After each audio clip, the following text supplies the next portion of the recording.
যদি কেউ তোমার দুঃখকে কাঁধে তুলে নেয়, তাকে তুমি কি বলবে? যদি কেউ অন্ধকারের মুখে জেলে দেয় জ্ঞানের মশাল, তাকে তুমি কিভাবে চিনবে? ঊনবিংশ শতকে বাংলা সাহিত্যের ইতিহাসে এমন এক যুগলবন্দি তৈরি হয়েছিল যা আজও আমাদের বিস্মিত করে।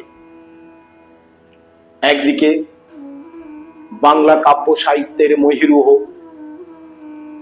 মাইকেল মধুসূদন দত্ত, ও অন্যদিকে প্রতিভাবান সমাজ সংস্কারক ও জ্ঞান তাপস পণ্ডিত ঈশ্বরচন্দ্র বিদ্যাসাগর মহাশয়। অসাধারণ প্রতিভাধর মাইকেল মধুসূদন দত্ত স্বভাবে অনেকটা উচ্ছৃঙ্খল। তার সেই কঠিন সময় তিনি কিভাবে আশ্রয় খুঁজে পেয়েছিলেন শান্ত, স্থির অথচ দৃঢ় প্রতিজ্ঞ বিদ্যাসাগরকে। তার প্রতি শ্রদ্ধা ও ভালোবাসায় তিনি একটি অসাধারণ কবিতা লিখলেন, ঈশ্বরচন্দ্র বিদ্যাসাগর। আমরা জেনে নেব কিভাবে এই কবিতাটি বাংলা সাহিত্যে বিশ্বস্ত দলিল রূপে চিহ্নিত হয়েছে। একজন মহৎ কবির চোখে একজন মহৎ মানুষ কেমন ভাবে ধরা দিয়েছে, এই কবিতার মধ্য দিয়ে আমরা সেই অনুভূতি আস্বাদন করব। হ্যালো শিক্ষার্থী বন্ধুরা, মেঘনা স্যারের পাঠশালায় তোমাদের সবাইকে স্বাগত। আজ এই পাঠশালায় আমি তোমাদের জন্য নিয়ে এসেছি মাইকেল মধুসূদন দত্তের ঈশ্বরচন্দ্র বিদ্যাসাগর এই কবিতাটির আলোচনা নিয়ে। এই আলোচনা সমৃদ্ধ ভিডিওটি শেষ পর্যন্ত দেখলে তোমরা জানতে পারবে মাইকেল মধুসূদন দত্তের জীবন ও সাহিত্য। এই কবিতাটির প্রেক্ষাপট, কবিতাটির সামগ্রিক আলোচনা এবং বিশেষ করে এই কবিতা থেকে যে এমসিকিউ প্রশ্নগুলি আসে সেই প্রশ্নগুলি সম্পর্কে আলোচনার শুরুতে তোমাদের জানিয়ে দিই, একাদশ শ্রেণীর প্রথম সেমিস্টারে দুটি কবিতা আছে মাইকেল মধুসূদন দত্তের ঈশ্বরচন্দ্র বিদ্যাসাগর ও কাজী নজরুল ইসলামের সাম্যবাদী। এই দুটি কবিতার জন্য এমসিকিউতে বরাদ্দ নম্বর 7। এবার আমরা খুব সংক্ষেপে মাইকেল মধুসূদন দত্তের জীবন ও সাহিত্য সম্পর্কে একটু জেনে নেব। 1824 খ্রিস্টাব্দে যশোরের সাগরদাঁড়ি গ্রামে মাইকেল মধুসূদন দত্ত জন্মগ্রহণ করেছেন। পিতা রাজনারায়ণ দত্ত, মাতা জাহ্নবী দেবী। বাল্যকাল থেকে তিনি প্রাচীন মহাকাব্য রামায়ণ, মহাভারত ও পুরাণ এগুলো তিনি শুনতেন এবং পড়তেন। 1837 খ্রিস্টাব্দে হিন্দু কলেজে তিনি ভর্তি হন এবং এই কলেজে ভর্তি হওয়ার সুবাদে তিনি ভূদেব মুখোপাধ্যায়, রাজনারায়ণ বসু, গৌরদাস বসাক সহপাঠীদের সান্নিধ্যে তিনি এসেছিলেন এবং এই কলেজে শিক্ষক হিসাবে তিনি পেয়েছিলেন ডিরোজিও, রিচার্ডসন। এনাদের সান্নিধ্য পেয়ে তিনি ইংরাজি সাহিত্যের প্রতি তার ভালোবাসা জন্মায় এবং পরবর্তী সময় ইংরেজি সাহিত্যে কবি হওয়ার বাসনা জাগে। মাইকেল মধুসূদন দত্তের বাংলা সাহিত্যের প্রতি অনুরাগ অনেকটা আকস্মিক। বন্ধু গৌরদাস বসাকের সঙ্গে রামনারায়ণ তর্করত্নের কুলীন কুল সর্বস্ব নাটক দেখতে যাওয়া এবং পণ্ডিত ঈশ্বরচন্দ্র বিদ্যাসাগরের অনুরোধে রত্নাবলী নাটকের ইংরেজি অনুবাদ করার সুবাদে বাংলা সাহিত্যের প্রতি তার অনুরাগ জন্মায়।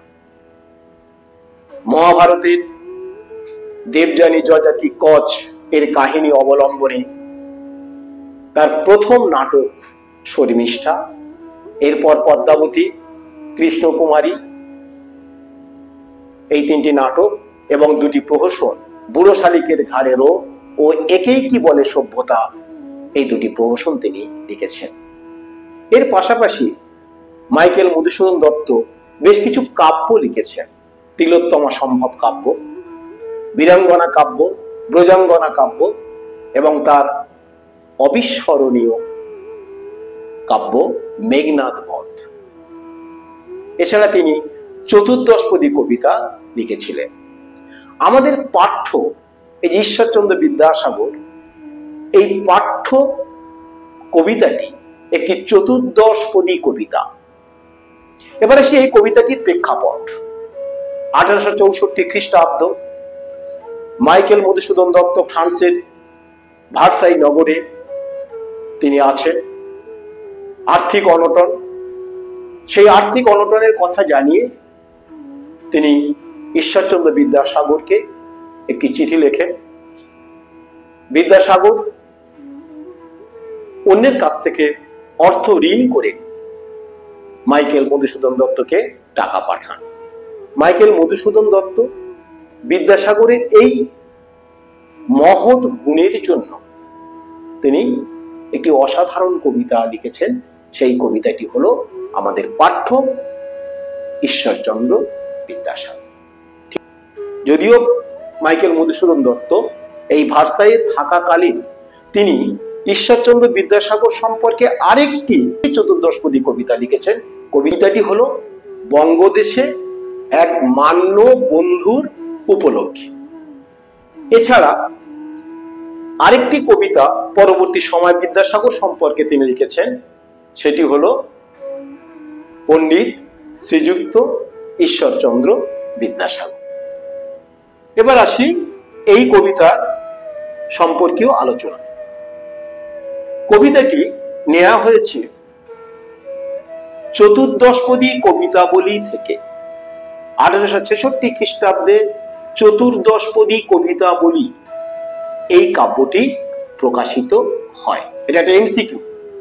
তাহলে ঈশ্বরচন্দ্র বিদ্যাসাগর এই কবিতাটি কোথা থেকে নেওয়া হয়েছে?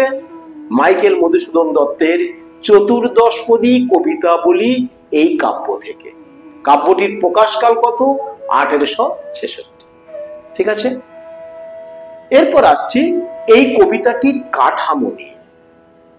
এই কবিতাটিকে বলা হয় সনেট বা চতুর্দশপদী কবিতা। সনেটকে দুটি ভাগে আমরা ভাগ করতে পারি। প্রথম ভাগে থাকে 8টি লাইন বা 8টি পংক্তি, যাকে বলা হয় অস্টেট। আর দ্বিতীয় যে ভাগে 6টি লাইন বা পংক্তি, সেই 6টি পংক্তিকে বলা হয় সনেট। শুধু তাই নয়, প্রত্যেকটি লাইনে 14টি করে মাত্রা থাকে। তাহলে সনেটের কি বৈশিষ্ট্য? না, সনেটকে দুটি ভাগে ভাগ করা হয়। একটি ভাগে থাকে 8টি পংক্তি, যাকে বলা হয় অস্টেট, আর পরের ভাগটাকে বলা হয় সস্টেট বা শতক। সেখানে 6টি পংক্তি বা লাইন থাকে। শুধু তাই নয়, প্রত্যেকটি লাইনে 14টি করে মাত্রা থাকে। এখানেও ঠিক সেই রকমই আছে। মাইকেল মধুসূদন দত্ত পেত্তার্কিয়ান সনেটের অনুসরণে তিনি এই সনেটটি লিখেছেন। এই যে সনেট, এই সনেটের মধ্যে মাইকেল মধুসূদন দত্ত অমৃতাক্ষর ছন্দ ব্যবহার করেছেন। অমৃতাক্ষর অর্থাৎ প্রবহমান ছন্দ। চতুর্দশপদী কবিতাবলিতে 102টি সনেট আছে। আমাদের আলোচিত যে সনেটটি ঈশ্বরচন্দ্র বিদ্যাসাগর, এই সনেটটি 86 সংখ্যক সনেট। এবার আসি আমি মূল কবিতায়। কবিতায় মাইকেল মধুসূদন দত্ত বিদ্যাসাগরকে কিছু বিশেষণে বিশেষিত করেছেন। হিমালয়, দিনের বন্ধু, করুণার সিন্ধু, বিদ্যার সাগর, দীর্ঘ শির ও তরুদল এবং বনেশ্বরী। এবার আসি কবিতার লাইন ভিত্তিক আলোচনায়। বিদ্যার সাগর তুমি বিখ্যাত ভারতে। হে বিদ্যাসাগর, তুমি এই ভারতবর্ষে তুমি বিখ্যাত। কিসের জন্য বিখ্যাত? বিদ্যার সাগরের জন্য।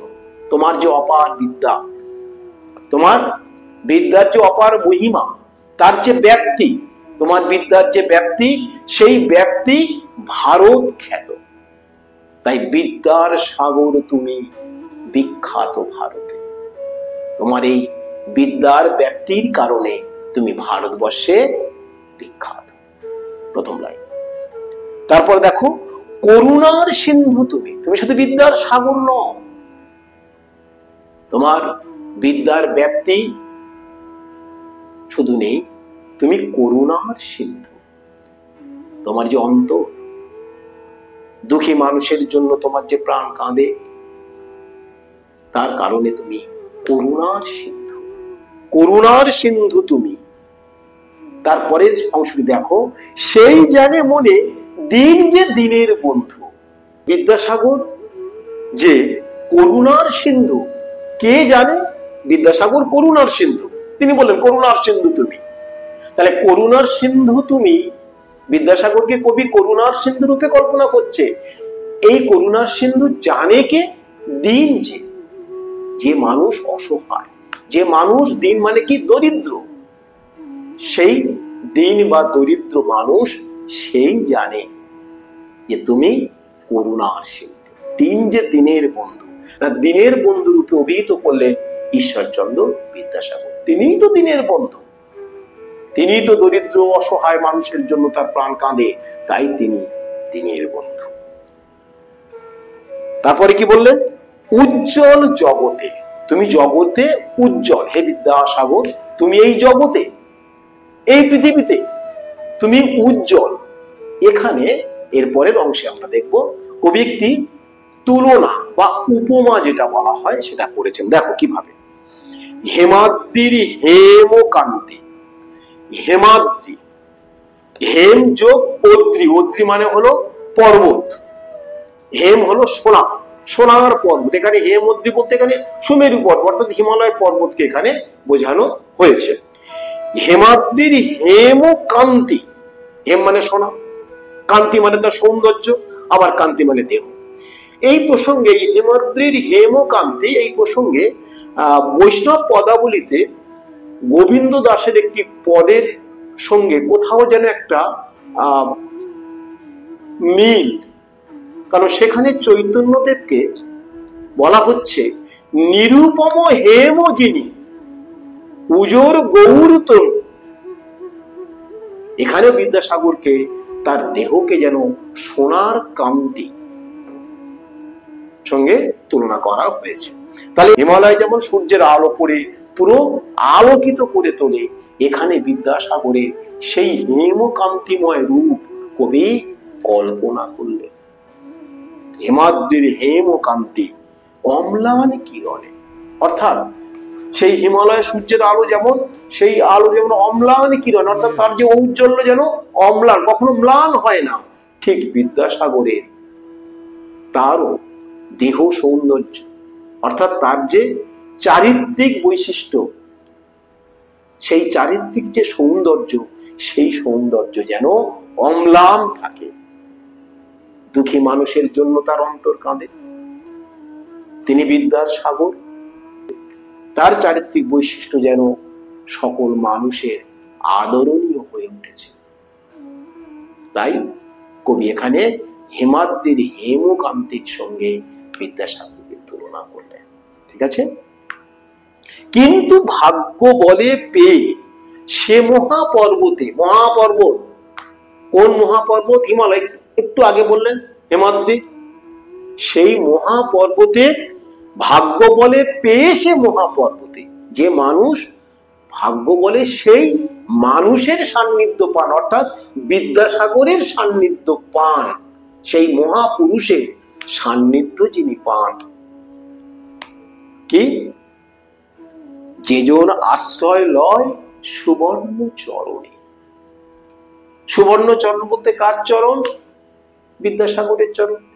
ভাগ্য বলে যে মানুষ আশ্রয় পায় সেই সুবর্ণ চরণে, সুবর্ণ সোনা চরণ পা, সেই সুবর্ণ চরণে, বিদ্যাসাগরের সেই চরণে যে আশ্রয় পায়, সেই জানে কত গুণ ধরে কত মতে গিরিশ। গিরিশকে, গিরিশ হিমালয় বলছে, যে মানুষ সেই সোনার চরণে আশ্রয় নেয় সে জানে কত গুণ ধরে সে গিরিশ, অর্থাৎ সেই হিমালয় সদৃশ, হিমালয় রূপ বিদ্যাসাগর, তার চরণে যে মানুষ আশ্রয় নেয় সেই মানুষ জানে ওই হিমালয় সদৃশ বিদ্যাসাগর কত গুণ ধরে। কি সেবা তার সে সুখ ও সদনে। সেই সুখ ও সদন, এখানে কার সুখ? ও সুখ মানে কি? আনন্দ। সদন মানে গৃহ, সেই আনন্দের গৃহ, এখানে আনন্দের গৃহ কার গৃহ? অর্থাৎ বিদ্যাসাগরের সান্নিধ্য। যে মানুষ ভাগ্য বলে সেই সুবর্ণ চরণে আশ্রয় নেয় সে জানে কত গুণ ধরে গিরিশ, অর্থাৎ হিমালয় রূপ বিদ্যাসাগর। শুধু তাই নয়, তারপরেই বলছেন যে কি সেবা তার, কি সেবা তার সে সুখ সদনে। তার যে অপরূপ সেবা, অর্থাৎ তার যে ব্যবহার, তার যে মানবতা বোধ, এই সমস্ত কিছু সেই মানুষ জানে যে মানুষ তার সান্নিধ্যে আছে। এটা হলো প্রথম 8টি লাইনের অর্থ। আসলে সনেটের আরেকটি বৈশিষ্ট্য আছে, প্রথম 8টি লাইনে একেবারে খুব সংক্ষিপ্ত ভাবে বিষয়টিকে উপস্থাপন করা হয়, আর পরের 6টি লাইনে তার বিস্তার। এখানে আমরা দেখব, সনেটে দেখব যে পরের 6টি লাইনে, যে এতক্ষণ আমরা বিদ্যাসাগর সম্পর্কে জানলাম, বিদ্যাসাগরকে কবি হিমালয়ের সঙ্গে তুলনা করেছেন, তিনি করুণার সিন্ধু। এবার এই যে তিনি যে করুণার সিন্ধু, দয়ার সাগর ইত্যাদি, এর একটা বিস্তারিত রূপ আমরা পরের অংশে দেখব। কিভাবে? দেখো, দানে বাড়ি নদী রূপ বিমলা কিঙ্করী, অর্থাৎ দানে বাড়ি নদী রূপ বিমলা কিঙ্করী। নদী রূপ বিমলা, বিমলা মানে হলো স্বচ্ছ, পরিষ্কার, নির্মল। কিঙ্করী মানে হলো দাসী। নদী দাসীর মতো তার পরিষ্কার জল, তার স্বচ্ছ জল বিতরণ করে। যেমন ভাবে বিদ্যাসাগর অসহায় আর্ত মানুষের পাশে দাঁড়ান, অকাতরে তিনি বিতরণ করেন। কখনো তিনি তার জ্ঞান বিতরণ করেন, কখনো তিনি অর্থ বিতরণ করেন। ঠিক সেই রকম এখানে বলা হচ্ছে যে দানে বাড়ি নদীরূপ বিমলা কিঙ্করী, যোগায় অমৃত ফল পরম আদরে দীর্ঘ শির তরুদল। দীর্ঘ শির, অর্থাৎ বিদ্যাসাগরকে দীর্ঘ শির ও তরুদলের সঙ্গে তুলনা করা হয়েছে, ময়ূরের সঙ্গে তুলনা করা হয়েছে। যেমন ভাবে মহিরু যেমন অমৃত ফল যোগায়, ঠিক সেই রকমই বিদ্যাসাগর যেন এই সমাজের মহিরু হয়ে তিনি নানা সংস্কার, সমাজ সংস্কারে হাত দিয়ে তিনি যেন অমৃত ফল আমাদের দিয়ে দিয়েছেন, তিনি যেন অমৃত ফল জুগিয়ে গেছেন। আমরা জানি বিদ্যাসাগর তিনি নারী শিক্ষার জন্য কাজ করেছেন, তিনি বিধবা বিবাহ প্রচলন, বহু বিবাহ রোধ, এই সমস্ত সমাজ সংস্কার মূলক তিনি কাজ করেছেন। দাস রূপ ধরি পরিমলে ফুল কুল 10 দিশ ভরি। দাস রূপ ধরি, দাস রূপ ধরি কেন কথাটা বললেন? কারণ বিদ্যাসাগর যে কাজ তিনি করছেন, তিনি কোনো প্রত্যাশা করেন না, তিনি অকাতরে যেন এই সমাজকে তিনি দিয়েই চলেছেন। তাই দাস রূপ ধরি পরিমলে ফুল কুল 10 দিশ ভরি। পরিমল, ফুলের যে সুমিষ্ট গন্ধ, সেটাই হলো পরিমল। তাই বলছে পরিমলে ফুল কুল 10 দিশ ভরি। যেমন ফুল যেমন তার সুমিষ্ট গন্ধে যেমন প্রকৃতিকে আমোদিত করে, বিদ্যাসাগর ঠিক সেই রকমই তার অপরূপ সৌন্দর্যে, তার অপরূপ ব্যবহারে, তার দানের মধ্য দিয়ে, তার জ্ঞানের মধ্য দিয়ে তিনি যেন সমাজকে আমোদিত করছেন, সৌন্দর্যময় করে তুলছেন। তার সেই দানের মধ্যে আছে এক অপরূপ মানব প্রেম। দিবসে শীতল শাসী ছায়া বনেশ্বরী, অর্থাৎ এখানেও বনেশ্বরী, এখানে বিদ্যাসাগরকে বনেশ্বরী রূপ হিসাবে, বনেশ্বরী রূপে কল্পনা করলেন কবি। বনেশ্বরী, বনের যে ঈশ্বরী, তিনি যেমন দিনের বেলা সূর্যের ওই প্রচন্ড উত্তাপ, সেই প্রচন্ড উত্তাপে তার নিচে, গাছের নিচে যেমন শীতল ছায়া দান করে মানুষকে আনন্দ দেয়, ঠিক সেই রকমই বিদ্যাসাগর যেন বনেশ্বরীর মতো তার ছত্র ছাওয়ায় এই অসহায় মানুষদেরকে, অসহায় সমাজকে যেন তিনি শীতল ছায়া দান করেছেন। তাই কবি কি বললেন? দিবসে শীতল শাসী ছায়া বনেশ্বরী, আর কি নিশায় সুশান্ত নিদ্রা ক্লান্তি দূর করে।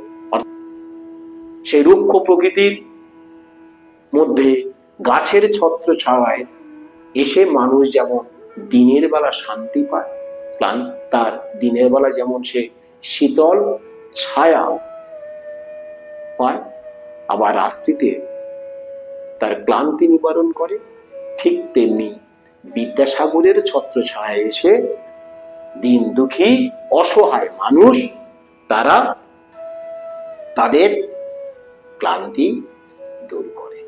এবার আসি এই কবিতায় যে এমসিকিউ গুলো তোমাদের জন্য খুব ইম্পর্টেন্ট। প্রথমে আসি এই কবিতাটি কোথা থেকে নেওয়া হয়েছে। চতুর্দশপদী কবিতাবলী। চতুর্দশপদী কবিতাবলী কত খ্রিস্টাব্দে প্রকাশিত হয়েছে? 1866 খ্রিস্টাব্দে। এই কবিতাবলীতে কতগুলি কবিতা আছে? 102টি কবিতা আছে। আমাদের পাঠ্য ঈশ্বরচন্দ্র বিদ্যাসাগর এই কবিতাটি কত সংখ্যক?